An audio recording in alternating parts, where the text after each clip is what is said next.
Next हमारे पास type कौन सी रहती है आपकी हाइपरप्लेजिया की। तो जो हाइपरप्लेजिया इसके अंदर भी कितने वर्ड्स हैं आपके पास है, दो वर्ड्स हैं, हाइपर और प्लेजिया। हाइपर का मतलब क्या होता है इंक्रीज, और प्लेजिया क्या कहते हैं फॉर्मेशन को या फिर डेवलपमेंट को। ठीक है, तो ये ऐसे ही आपकी कंडीशन है अडेप्टेशन की जिसमें क्या है सेल का नंबर इंक्रीज हो रहा है। ठीक है, क्यों? क्योंकि आप सेल की क्या कर रहे हैं, प्रोलिफरेशन कर रहे हैं। ठीक है, तो जब भी प्रोलिफरेशन होती है इट मीन्स कि जो सेल है वो क्या कर रहा है, डिवाइड कर रहा है। अब इसमें क्या है, काजेज ऑफ हाइपरप्लेजिया क्या है? तो ये अगेन जैसे आपके हाइपरट्रॉफी के काजेज थे, इसके भी सेम वैसे ही काजेज हैं, except for increased functional demand. ठीक है, वो इसमें से स्किप हो जाएगा। बाकी stimulation by hormones, stimulation by growth factors, वो इसके भी काजेज ऐसे ही हैं। उसके बाद क्या रहता है कि आपकी एग्जाम्पल फिजियोलॉजिकल हाइपरप्लेजिया की, तो उसमें ब्रेस्ट बेस्ट जो एग्जाम्पल है वो किसकी है आपकी, फीमेल ब्रेस्ट की एग्जाम्पल है at a time of puberty या जब आप ग्रोइंग एज में होते हैं। अच्छा, तो हमने बात की कि ड्यूरिंग जो पबर्टी है, ठीक है, जिसमें जो फीमेल्स होती हैं वो क्या होती हैं अपनी ग्रोइंग एज में होती हैं। तो उसमें क्या है ब्रेस्ट की क्या इन्लार्जमेंट होती है, और इन्वॉल्वमेंट किसकी है, ये हार्मोनल हार्मोन्स के थ्रू हो रही है। ठीक है, तो जो आपकी ग्लैंड्स हैं बेसिकली उनकी जो एपिथेलियम होती है, ठीक है, उसके अंदर क्या है उसकी प्रोलिफरेशन स्टार्ट हो जाएगी। तो सेल का जो है वो क्या है, वो डिवीजन हो रही है। तो डिवीजन की वजह से क्या हो रहेगा, सेल का नंबर इंक्रीज हो रहा है, अल्टीमेटली उसका डेफिनेट बात है उसका साइज इंक्रीज हो जाएगा। ठीक है।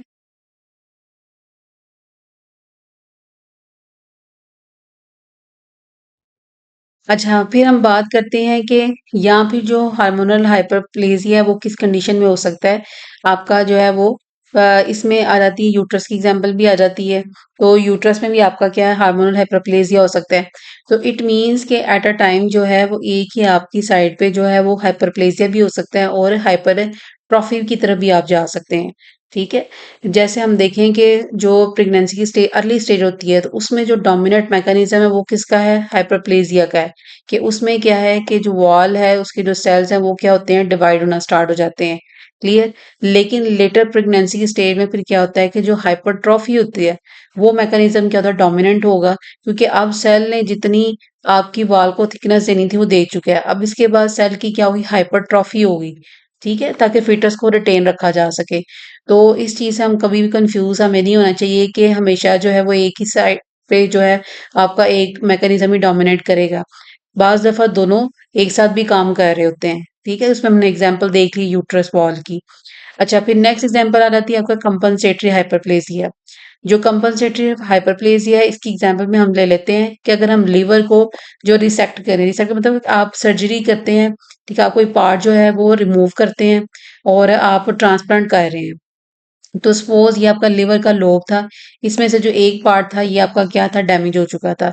अब हमने दूसरे पर्सन से ये पार्ट जो है वो जिसका जो पार्ट सारे पार्ट्स ठीक थे उसमें से हमने जो लोब जिसमें डैमेज हुआ हुआ था वो इधर से लिया और इस पर्सन को हमने दे दिया।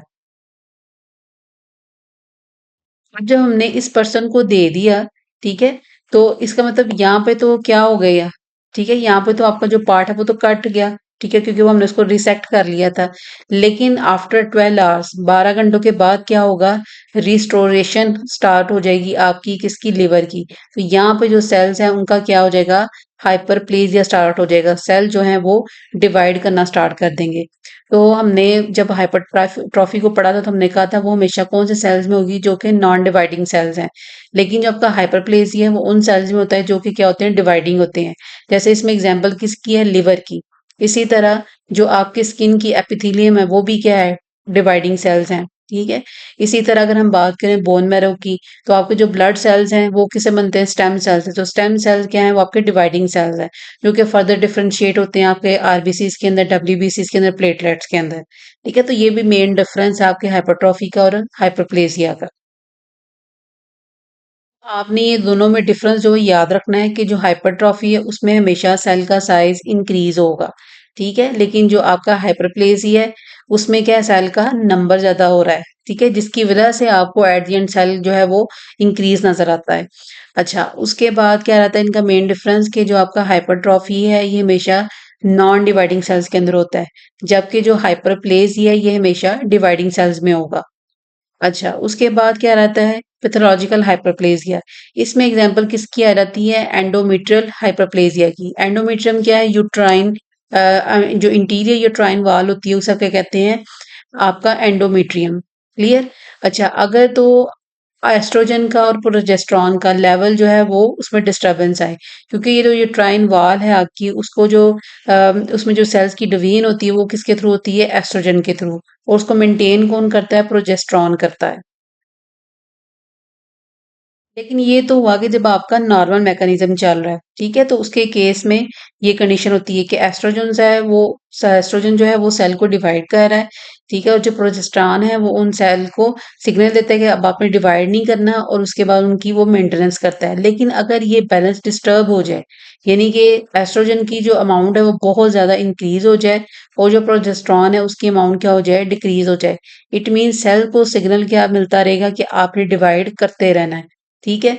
अच्छा जो ये सेल डिवाइड करेंगे इनकी मेंटेनेंस नहीं होगी ठीक है और जब ये क्योंकि आपके पास प्रोजेस्टेरॉन का जो लेवल है वो क्या है कम है एक तो सेल को सिग्नल नहीं जा रहा कि आपने डिवीजन नहीं करनी दूसरा ये है कि आपकी मेंटेनेंस भी नहीं होगी सेल की। जब सेल की प्रॉपर मेंटेनेंस नहीं होगी तो जब ये जो सेल्स हैं जब ये बर्स्ट करेंगे तो उसकी वजह से क्या होगी आपकी एबनॉर्मल मेनेस्ट्रल जो है वो ब्लीडिंग होगी। ठीक है वैसे जो नॉर्मल होनी चाहिए थी उस तरह से नहीं होगी। क्लियर। तो जो एंडोमेट्रियल हाइपरप्लेजिया है ये कभी-कभी अगर आप इसको टाइमली जो है वो क्योर नहीं करते तो ये कैंसर भी उसमें कन्वर्ट हो सकता है। क्लियर। अच्छा नेक्स्ट आ जाता है आपके पास एट्रोफी।